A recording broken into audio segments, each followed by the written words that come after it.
전쟁터에서 화살이 빗발치고 아버지가 역적으로 몰릴 위기에 처했을 때 몰려오는 군사들을 피해 가솔들을 피신시키며 가문을 지켜낸 한 여자가 있었습니다. 평생 남편의 등 뒤를 지킨 이방원의 친어머니 한씨예요. 그런데 조선이라는 거대한 보상을 받기 직전 그녀는 변방의 차가운 방에서 갑자기 눈을 감습니다. 결정적인 단서는 그녀의 죽음 직후 시작된 권력의 배제입니다. 피도 눈물도 없는 권력의 화신 이방원. 과연 그는 단순히 왕좌가 탐나서 칼을 들었을까요? 여기서 우리는 교과서가 왕자의 난이라 부르는 이 사건의 프레임을 완전히 뒤집어 볼 겁니다. 정황상 그가 베어버리고 싶었던 건 어머니의 평생을 지워버린 아버지와 새어머니의 결탁이었을 수 있어요. 역사에 기록되지 못한 버림받은 아들의 가족사 복수극이 시작됩니다. 비극의 씨앗은 언제나 가장 은밀하고 사적인 공간에서 자라납니다. 바로 안방이죠. 당시 고려 귀족 사회에는 독특한 풍습이 있었어요. 향처, 그러니까 고향에 두는 부인과 경처, 수도에 두는 부인을 따로 두는 관행이었습니다. 기록에 따르면 태조 이성계 역시 두 부인을 뒀어요. 함흥 변방에서 묵묵히 집안을 건사하던 첫째 부인 한씨, 그리고 개경의 권문세족 출신으로 화려한 정치 인맥을 자랑하던 둘째 부인 강씨입니다. 주목해야 할 건 이 극단적인 대비가 만든 가문의 균열이에요. 정황상 첫째 부인 한씨는 험난한 변방에서 늙어가며 언제 역적으로 몰릴지 모르는 남편의 생존과 안위만을 바랐을 겁니다. 그래서 홀로 시부모를 모시고 거친 사병들을 다독이는 철저한 희생을 택했죠. 하지만 그녀에게 돌아온 것은 화려한 수도의 불빛에서 철저히 소외된 채 병마와 싸워야 하는 가혹한 대가였습니다. 이방원을 비롯한 한 씨의 아들들은 어머니가 변방에서 흙먼지를 뒤집었으며 눈물을 삼키는 것을 보고 자랐어요. 반면 둘째 부인 강 씨는 개경 최고급 저택에서 우아하게 정치를 논했습니다. 아들들의 가슴 속에 훗날 폭발할 적개심이 서서히 끓어오르고 있었던 거예요. 조선 건국이라는 거대한 역사의 이면에는 시작부터 철저하게 갈라진 두 어머니라는 태생적이고 구조적인 가족사의 비극이 도사리고 있었음을 확인하는 것입니다. 남편이 왕관을 향해 목숨을 건 도박을 던졌을 때 그 판도는 오롯이 아내의 몫이 되었습니다. 1388년 이성계는 위화도에서 회군을 결행합니다. 이건 곧 고려 왕조에 대한 반역이었어요. 개경과 동북면에 남아있던 이성계의 가족들은 당장 처형될 위기에 놓였습니다. 당시 실록과 정사 기록을 보면 이방원이 다급히 가족들을 빼돌릴 때 어머니 한씨는 극도의 공포 속에서도 동북면의 가솔들을 이끌고 험준한 산길을 내달렸어요. 기적적으로 목숨을 건진 거죠. 왜 그랬을까요? 남편의 대업이 실패하더라도 가문의 씨앗만은 살려야 한다는 처절한 모성애이자 집념이었습니다. 추격하는 고려군을 피해 밤낮 없이 산을 넘으며 한 씨는 며칠을 굶고 두려움에 떨어야 했어요. 하지만 이성계가 권력을 장악하고 화려하게 개경에 입성했을 때 그의 곁에서 승리의 축배를 든 것은 모진 고생을 한 한 씨가 아니었습니다. 이미 개경에서 이성계의 정치적 로비스트 역할을 하던 둘째 부인 강 씨였죠. 이성계 가문이 멸문지화를 면할 수 있었던 결정적 배경에는 위기의 순간 목숨을 걸고 가소를 지켜낸 조강지처 한 씨의 피말리는 헌신이 있었음을 기억해야 합니다. 가장 보상받아야 할 사람이 가장 잔혹한 타이밍에 눈을 감는 경우가 있습니다.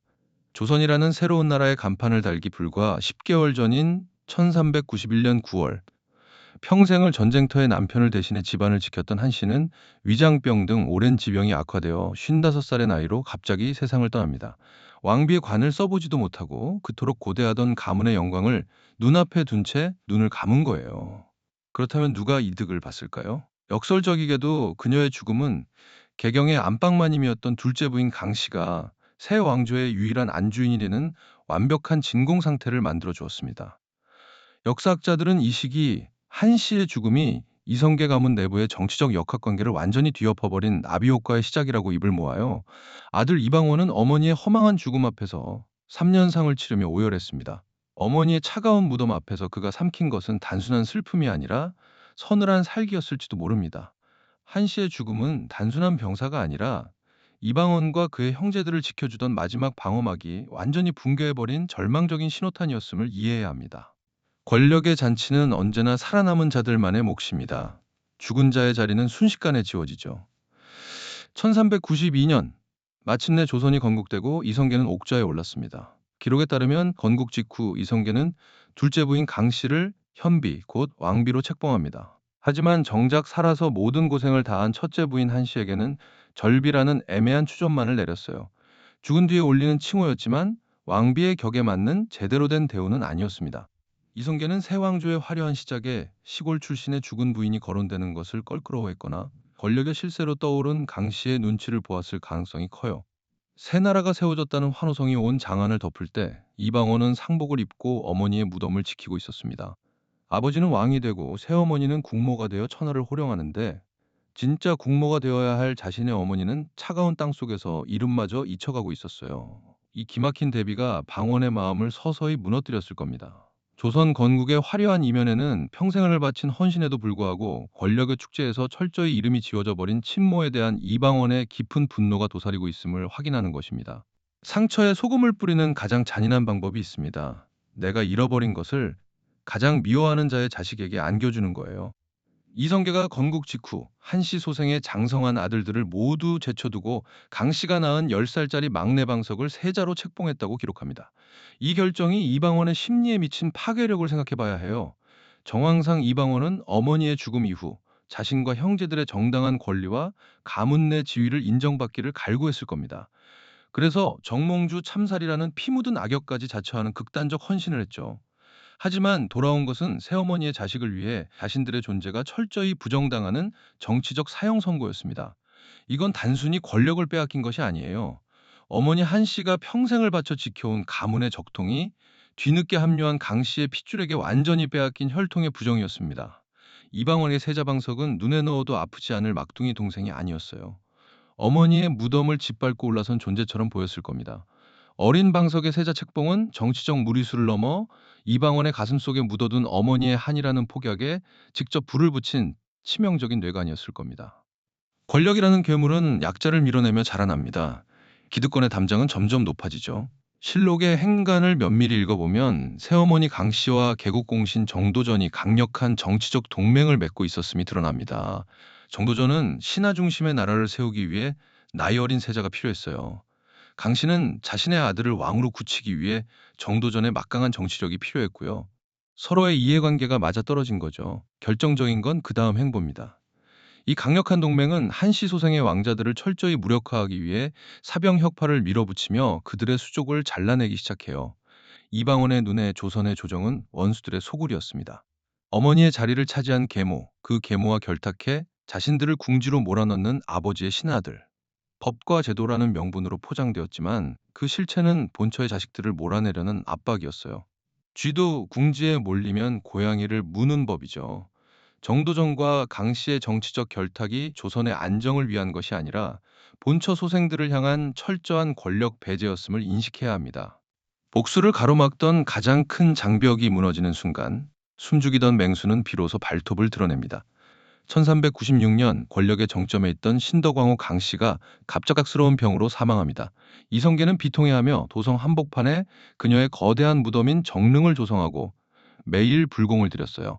학설이 갈리지만 이방원에게 강씨의 죽음은 슬픔이 아니었을 겁니다. 기나긴 억압의 사슬이 끊어지는 해방이자 반격을 위한 타이밍이었죠. 자신들을 옥죄던 정치적 구심점이 사라지자 권력의 균형추가 급격히 요동치기 시작합니다. 이성계가 강씨의 무덤 근처를 맴돌며 국사를 등한시하는 동안 이방원과 그의 형제들은 어둠 속에서 칼을 갈았습니다. 아버지가 새어머니의 죽음에 그토록 애통해하는 모습을 보며 정작 친어머니 한씨의 죽음 앞에서는 무심했던 아버지에 대한 배신감, 그것은 걷잡을 수 없는 증오로 변해갔을 거예요. 신덕왕후 강씨의 죽음은 권력 동맹의 해체를 의미하며 복수의 때를 기다리던 이방원에게 쿠데타의 명분과 기회를 동시에 쥐어준 결정적 전환점입니다. 모든 분노가 임계점을 돌파한 밤, 정치적 명분은 사라지고 오직 사륙만이 궁궐을 덮쳤습니다. 1398년, 마침내 이방원은 군사를 일으켜 정도전 일파를 척살하고 강씨의 소생인 세자방석과 방번을 살해합니다. 이것이 바로 제1차 왕자의 난이에요. 이방원은 단순히 다음 왕위를 물려받을 권력만을 원했던 것이 아닙니다. 그는 어머니를 지워버린 자들에게 가장 처절한 형태의 복수를 단행했어요. 이는 훗날 아버지를 권좌에서 끌어내리고 천륜을 저버린 자라는 역사적 평가를 치르게 했습니다. 어린 이복 동생들의 목을 칠 때 이방원에게 자비는 없었어요. 그것은 정치적 경쟁자를 제거하는 행위를 넘어 어머니의 자리를 차지했던 새어머니 강씨의 모든 흔적과 핏줄을 세상에서 지워버리는 의식과도 같았습니다. 권력투쟁으로 포장된 가족사의 복수극이 완성되는 순간이었죠.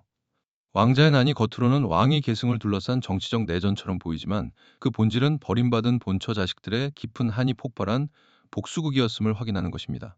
살아남은 자의 가장 집요한 복수는 적의 무덤을 파헤치고 영원한 치욕을 안겨주는 것입니다. 왕위에 올라 절대 권력을 쥔 태종 이방원의 마지막 행보를 추적해보면 소름이 돋아요. 실록에 따르면 그는 왕이 되자마자 도성 안에 있던 새어머니 강씨의 무덤인 정릉을 파헤쳐 도성 밖으로 쫓아냈습니다.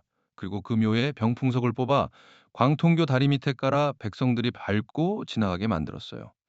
반면 쓸쓸히 죽어간 자신의 친어머니 한씨는 신의 왕으로 격상시켜 이성계 정식 묘역에 합장했습니다. 결정적인 건 이 무덤 파괴가 왕실의 법도마저 무시한 이방원 개인의 집요한 원한이었다는 점이에요.